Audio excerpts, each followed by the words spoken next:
Adekunle came from Idumuje, a small village, quiet and green.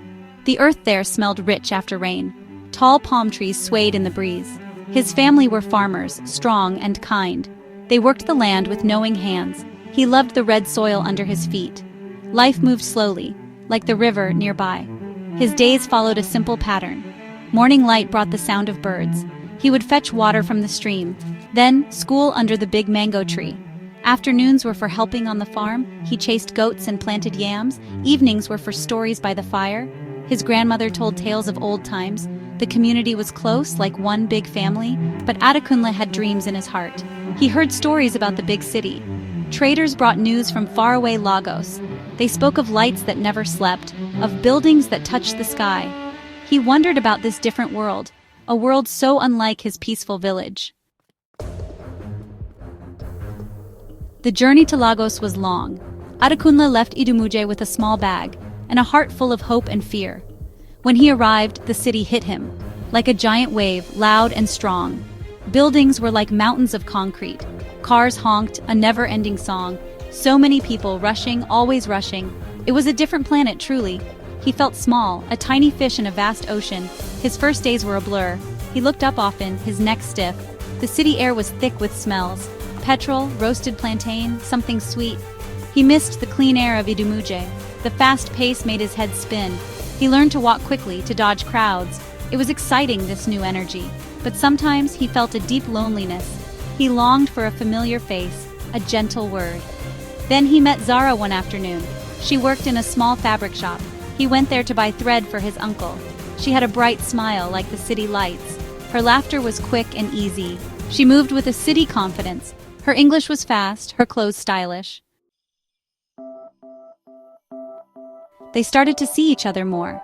Adekunle would find reasons to visit the shop. Zara would save him the best stories. She showed him parts of Lagos, the busy markets, the quiet beaches. He learned to navigate the city's maze. She taught him new words, new songs. He told her about village festivals, about the taste of fresh palm wine. They discovered each other's worlds slowly. Their differences soon became clear. Adekunle liked pounded yam and egusi soup. Zara preferred jollof rice and fried chicken. He was Christian, raised in the church. His faith was a quiet, steady thing. Zara was Muslim, devoted and proud. Her prayers were a beautiful song. Sometimes their words misunderstood each other. Different slangs, different ways of seeing. These small gaps felt wide at times. Their families were not sure at first. Adekunle's mother worried about the city girl. Zara's parents had their own concerns. A village boy, from a different faith. Section 4. The Knot of Two Worlds. The decision to marry was their own. It felt right, deep in their hearts. They knew it would not be easy, but their love was a guiding star. They announced their plans to their families. There were many discussions, some tears.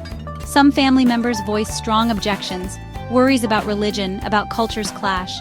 But Adekunle and Zara stood firm, their commitment to each other unwavering. Their wedding was a quiet affair, not the big celebration either family wanted. They tried to blend their traditions, a bit of his, a bit of hers.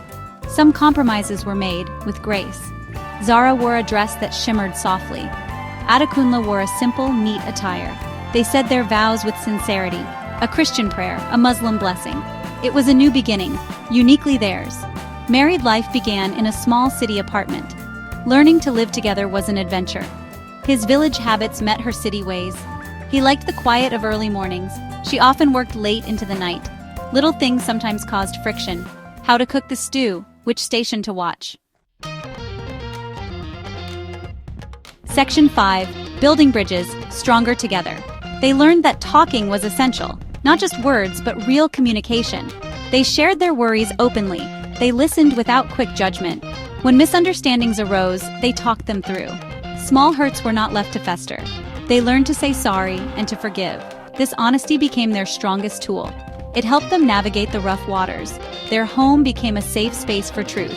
Slowly, they began to see beauty, not just in each other, but in their differences.